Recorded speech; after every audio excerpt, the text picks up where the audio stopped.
১৯ June রোববার থেকে SSC ও সমমান পরীক্ষা শুরু হওয়ার কথা ছিল, কিন্তু এক মাস পর আবারও বন্যার ভয়াবহতা বৃদ্ধির কারণে পরীক্ষা স্থগিত করা হয়েছে।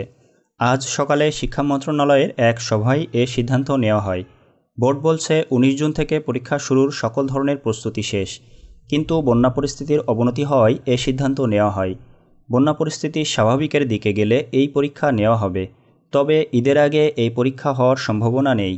এদিকে ২২শে আগস্ট থেকে এইচএসসি পরীক্ষা শুরু হওয়ার কথা।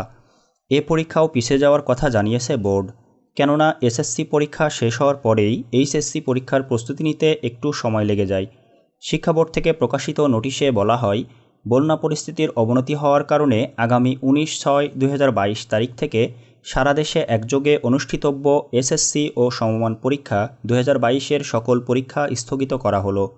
এ পরীক্ষার সময়সূচি পরবর্তীতে জানিয়ে দেওয়া হবে।